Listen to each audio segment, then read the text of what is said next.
చంద్రన్న రంజాన్ కానుక అంటూ చంద్రబాబు నాయుడు గారు ముస్లిం సమాజానికి వక్ఫ్ చట్ట సవరణ బిల్లును పాస్ చేస్తూ జీవితంలో మర్చిపోలేని చరిత్రహీనుడిగా మిగిలిపోయే కానుక ఇచ్చారు చంద్రబాబు నాయుడు గారు. వక్ఫ్ చట్ట సవరణ బిల్లును లోక్సభలో అలాగే రాజ్యసభలో పూర్తిగా వ్యతిరేకించి దాని అగనిస్ట్ గా ఓటేసిన వైఎస్ఆర్సీపీ అధ్యక్షుడు మాజీ సీఎం జగన్మోహన్ రెడ్డి గారికి మొత్తం ముస్లిం సమాజం కృతజ్ఞతలతో సలాం చేస్తా ఉంది. రెండు తెలుగు రాష్ట్ర ప్రజలకు ముఖ్యమంత్రిగా పనిచేసినానని గొప్పలు చెప్పుకునే చంద్రబాబు గారు ముస్లిం సమాజం ఏమి కోరుకుంటుంది అనేది అర్థం చేసుకోలేకపోవడం చాలా ఘోరం. ముస్లిం సమాజం అసలు మాకు ఈ వక్ఫ్ చట్ట సవరణ వద్దు అంటూ గొంతెత్తి నినాదించినా ఆక్రోశించిన బాబు బీజేపీకి ఒత్తాసు పలుకుతూ బిల్లు పాస్ చేయడం అనేది చాలా అన్యాయంగా ముస్లింస్ భావిస్తున్నారు. ఇంకా ముస్లిం సమాజాన్ని 3 సవరణలు చేశామని ఏదో గొప్ప కార్యక్రమం చేశారంటూ దాగుడు మూతలు దండాకూర ఆటలు ఆడుతున్నాడు చంద్రబాబు నాయుడు గారు. ఒకేసారి మనం బాబు గారు చేసిన 3 సవరణలు చూసుకుంటే దానివల్ల ఎటువంటి లాభం ముస్లిం ప్రజానికి జరగదు అని చెప్పి నేను గట్టిగా చెప్తున్నాను. అసలు వక్ఫ్ ల్యాండ్ అంటే ఏమి, వక్ఫ్ భూమి అంటే ఏమి? ఎందుకంటే నేను వక్ఫ్ బోర్డ్ చైర్మన్ గా కూడా నేను పనిచేశాను. లాస్ట్ మన జగన్మోహన్ రెడ్డి గారు నాకు వక్ఫ్ బోర్డ్ చైర్మన్ కూడా చేశారు. ఇంత ముందు హిస్టరీ చూసుకుంటే ప్రతి ఒక్క చైర్మన్ వచ్చి శాలరీస్ తీసుకున్నాడు 2.5 lakh to 3 lakhs. కానీ అల్లాగారి దేవలన నేను జీతం లేకుండా కూడా వక్ఫ్ బోర్డ్ లో పనిచేసిన చరిత్ర వైఎస్ఆర్సీపీ ప్రభుత్వానికి. ముఖ్యంగా ఒక మాట చెప్పండి, వక్ఫ్ ల్యాండ్ అంటే అల్లాగారి భూమి. అది ఆల్రెడీ మనంగా చెప్పింది కాదు, ఇది ఆల్రెడీ సుప్రీంకోర్టు చెప్పిన ఇది వాక్యం. ఇది వక్ఫ్ ల్యాండ్ అంటే అల్లాగారి భూమి. ఇది ఎవరు వక్ఫ్ చేస్తారు ఈ ల్యాండ్ ని? ఇదేమైనా గవర్నమెంట్ ల్యాండా అంటే గవర్నమెంట్ ల్యాండ్ కాదు. ఈ ల్యాండ్ ని ఇంతకుముందు దగ్గర 50-100 సంవత్సరాల 200 సంవత్సరాల టైంలో ఎక్కువ ఎవరైతే ల్యాండ్స్ ఉన్నాయో వాళ్ళు, మళ్ళీ పిల్లలు లేని వాళ్ళు, అంటే మొత్తం ముస్లింస్ ఎవరైతే ఉన్నారో ఒక ఇన్స్టిట్యూట్ కింద, అంటే ఒక దర్గా కిందనో ఒక మసీద్ కిందనో 50 ఎకరాలు 100 ఎకరాలు 150 ఎకరాలు 200 ఎకరాలు రాసిన చరిత్ర అది భద్రంగా ఉంది మన వక్ఫ్ రికార్డులో. అటువంటి ఆ ల్యాండ్ లోకి వచ్చే ఇన్కమ్ ని ఆ ఇన్స్టిట్యూట్ డెవలప్ చేయాలా, దాని తర్వాత ఆ మిగిలిన వచ్చే ఇన్కమ్ ని పేద ప్రజలకు పంచాలా అని చెప్పి వక్ఫ్ యాక్ట్ లో క్లియర్ గా ఉంది. కాబట్టి ఇదేదో గవర్నమెంట్ ల్యాండ్ అని, అదేదో తీసుకొచ్చి గవర్నమెంట్ ప్రయోజనం చెందుతుందని అంత ప్లాన్ చేసి బీజేపీ వాళ్ళకి ఒత్తాసు పలకడము చంద్రబాబు, దాని తర్వాత పవన్ కళ్యాణ్కి ఎంతవరకు సమంజసమని నేను గట్టిగా అడుగుతున్నాను. ముఖ్యంగా మీరంతా మొన్న చూడొచ్చు, లోక్సభలో కూడా మా మిథున్ రెడ్డి గారు క్లియర్ గా దాన్ని బిల్లుని అపోజ్ చేస్తూ బిల్లుకి అగనిస్ట్ గా ఓటేశారు. రాజ్యసభలో కూడా మీరు చూడొచ్చు, రాజ్యసభలో కూడా ఆల్రెడీ మన వైవి సుబ్బారెడ్డి గారు విప్ కూడా జారీ చేశారు. విప్ జారీ చేసి మన బిల్లుకి అగనిస్ట్ గా ఓటేశారు. ఫస్ట్ చంద్రబాబు నాయుడు గారు తెలుగుదేశం అనుకో ఏం చెబుతుందంటే, ఆ బిల్లు రాకముందు 1 day బిఫోర్ ఏముంటుందంటే, వీళ్ళు అక్కడ సాక్షిలో హైదరాబాద్ సాక్షి వక్ఫ్ ల్యాండ్ లో ఉంది కాబట్టి వీళ్ళు బిల్లుకు అగనిస్ట్ గా ఓటేస్తున్నారని చెప్పారు. ఫస్ట్ అగనిస్ట్ గా ఓటేసిన వాళ్ళు మళ్ళీ రాజ్యసభలో బిల్లుకి ఫేవర్ గా ఓటేశామని చెప్పి అదొకటి ప్రాపగండ చేస్తున్నాం. ఇదేదో సత్యం న్యూస్ అంట, ముస్లింలకు జగన్ గారు వెన్నుపోటు అంట. ఇదంతా ఒకసారి ముస్లింస్ ప్రజానికానికి ఆలోచించమని కోరుతా ఉంటాం. అంటే 2 నాలుకల ధోరణి చంద్రబాబు నాయుడు గారిది, 2 నాలుకల ధోరణి. ఎందుకంటే మీకంతా తెలుసు, ఈసారి ముస్లిం సమాజం అనేది దగ్గర 3 ఎమ్మెల్యేలను గెలిపించి మీకు పంపించారు. సరే ఏదో ముస్లింస్ కి ఇంకా బాగా వీళ్ళు చేస్తారని చెప్పి ఆలోచిస్తే అంత వెన్నుపోటు రాజకీయం చంద్రబాబు నాయుడు అని చెప్పి నేను గట్టిగా తెలుపుతాను. ఎందుకంటే ఆయన వెన్నుపోటు రాజకీయాలు మనకంతా తెలుసు. ఫస్ట్ మామగారిని వెన్నుపోటు పొడిచాడు, దాని తర్వాత బామర్దులను వెన్నుపోటు పొడిచాడు, దాని తర్వాత ఎస్సీ ఎస్టీ బీసీలు కూడా వెన్నుపోటు పొడిచే చరిత్ర చంద్రబాబు నాయుడు గారు మీదే కదా అని చెప్పి నేను గట్టిగా తెలుపుతాను. కాబట్టి ముఖ్యంగా ఒకసారి క్లియర్ గా ఆలోచించండి.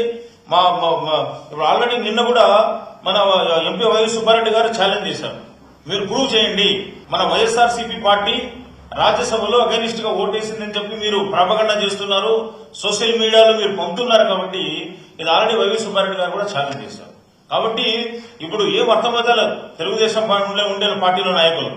అలాగే కాబట్టి ముఖ్యంగా ఒకటి ఆలోచించండి, నితీష్ కుమార్ పార్టీ ఏదైతే ఉందో జేడీయూ పార్టీ, అది మన వక్ఫ్ బోర్డుకి ఫేవర్ గా ఓటేసిందని తెలుసుకున్న వాళ్ళు ఇమీడియట్ గా చాలా మంది రిజైన్ చేస్తున్నారు. నేను చూసి మీరు 4 లీడర్లు పెద్ద లీడర్లు మన అగనిస్ట్ గా పార్టీ రిజైన్ చేస్తున్నారు. ఆ విధంగానే తెలుగుదేశం పార్టీలో ఉండే నాయకులు నేను ఒకే మాట చెప్తున్నాను, ఎందుకంటే మన వఫ్ బిల్లుకి ఫేవర్ గా చంద్రబాబు నాయుడు ఓటేశాడు, జనసేన ఓటేసింది. కాబట్టి తెలుగుదేశంలో ఉండే నాయకులకు, జనసేనలో ఉండే ముస్లిం నాయకులకు ఒకే మాట చెప్తున్నాను, మీరు బయటకు రాగలరా? బయటకు వచ్చి ఈ బిల్లు కోసం మరి పోరాటం చేద్దామా అని చెప్పి నేను మీకంతా సవాల్ ఇస్తున్నాను. కాబట్టి ముఖ్యంగా ఏదైతే జగన్మోహన్ రెడ్డి గారు చెప్తారో అది చేస్తారో నేను ముందుగానే చెప్పాను. ఎందుకంటే మేము వచ్చి ఈ బిల్లుకి అగైనిస్ట్ గా ఉంటామని. ఇంకోటి ఏమిటంటే మనకంతా తెలుసు, ఇప్పుడు మామూలుగా దేవాదాయ శాఖ ఉంది హిందూ సోదరుల కోసం, ప్రతి ఒక్కరు కోరుకుంటారు. ఎందుకంటే దీంట్లో ముస్లిం రావాలని ఎవరు కోరుకోరు. ఎందుకంటే వాళ్ళ మత ఆచారాలు, వాళ్ళ మత ప్రాపర్టీస్ ఏదైతే ఉన్నాయో హిందూ సోదరులకి ఎక్కువ తెలుసు. కాబట్టి దాంట్లో ఇప్పుడు దేవాదాయ శాఖలో ముస్లిం చేర్చడం అనేది హాస్యాస్పదం. అలాగే ఇప్పుడు మా వక్ఫ్ బోర్డులు అంట, ఈ చంద్రబాబు నాయుడు గారు, ఈ జనసేన అంట, వీళ్ళు ఏం ప్లాన్ చేస్తున్నారంటే ఇతర మతస్థుల్ని కూడా చేర్చమని వాళ్ళు బిల్లు పాస్ చేపిస్తున్నారు. కాబట్టి ఇది ఎంతవరకు సమంజసం అని నేను కోరుకుంటాను. కాబట్టి ముస్లిం సమాజం ఆలోచించాలా. ఏదైతే మా యొక్క వక్ఫ్ ల్యాండ్ లో ఇద్దరు వచ్చి అన్ని మతస్థులు వచ్చి బోర్డు మెంబర్లుగా ఉండాలంట. కాబట్టి ఇదంతా హాస్యాస్పదం. మొత్తం స్టేట్ లో ఉండే మైనార్టీస్ అంతా తెలిసిపోయింది. చంద్రబాబు నాయుడు గారు మీరు ఎంత అన్యాయం చేశారో మైనార్టీస్ అంతా తెలిసిపోయింది. ముస్లిం సోదరులు మొన్న రాజ్యసభలో కూడా బిల్లు పాస్ అయితే ఇమీడియట్ గా ముస్లిం సోదరులంతా రోడ్డు మీదకి వచ్చేసారు. నేను జుమ్మా నమాజ్ తర్వాత ప్రతి ఒక్క డిస్టిక్ లో ధర్నా జరిగింది, ప్రతి ఒక్క కాన్స్టిట్యూషన్ లో ధర్నా జరిగింది. ఎందుకంటే ముస్లింల గొంతును నలిపేస్తున్నారు. నల్ల చట్టాల్లో తేవడంలో ఆ బీజేపీతో పాటుగా తెలుగుదేశం, జనసేన వాళ్ళు పనిచేస్తున్నారని చెప్పి బాగా ప్రాపగండా అయింది. కాబట్టి నేను ఒకే ముస్లిం సమాజాన్ని కోరుకుంటున్నాను, మీరంతా ఆలోచించండి. మన జగన్మోహన్ రెడ్డి గారు ఏదైతే చెప్తారో అది చేస్తారు. ఇంకోటి ఇప్పుడు చంద్రబాబు నాయుడు గారు ప్లాన్ ఏంటంటే మన హజ్ది ఎంబార్కేషన్ పాయింట్. ఒక చిన్న మాట చెప్తున్నాను, ఎంతో కష్టపడి జగన్మోహన్ రెడ్డి గారు 2 సంవత్సరాలు రిక్వెస్ట్ చేసి హజ్ ఎంబార్కేషన్ పాయింట్ ఇక్కడ విజయవాడకి తీసుకొచ్చారు. తీసుకొస్తే ఈయన తెలుగుదేశం వచ్చిన 4 నెలలకే దాన్ని తీసేశారు. దాని గురించి మాట్లాడే నాదు లేడు.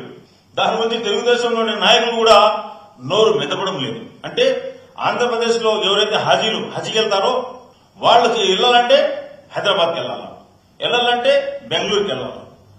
అటువంటి పరిస్థితి కూడా మనం చూస్తున్నాం. కాబట్టి ముస్లిం సంక్షేమానికి ఇంతకుముందు వైఎస్ఆర్ రాజశేఖర రెడ్డి గారు దోహదపడ్డారు. దాని తర్వాత ఆయన రక్తం పంచుకుని పుట్టిన కొడుగా జగన్మోహన్ రెడ్డి గారు ముస్లింలకు సహాయపడ్డారు. ఎన్నో స్కీములు అంటే ఏదైతే మేనిఫెస్టోలో చెప్పాడో అది చూపించిన చరిత్ర కూడా జగన్మోహన్ రెడ్డి గారు తెలుపుకుంటూ, కానీ మన చంద్రబాబు నాయుడు గారు ఏదైతే చెప్తారో అది చేయరు. ఈసారైనా ముస్లిం సమాజం గమనించండి. అల్హమ్దులిల్లా ఈ యొక్క అంటే వక్ఫ్ సంబంధించిన ఏదైతే ఉందో దాన్ని మొత్తం స్టేట్ వైడ్ గా ఇంకా మా నాయకుడు గారు వచ్చిన తర్వాత మాట్లాడి ఇంకా చాలా పెద్ద ఎత్తుగా దీన్ని బదులుగా తీసుకెళ్తాం, మైనార్టీ సోదరులు తీసుకెళ్తామని చెప్పుకుంటూ जज़ाकल्लाह शुक्रिया।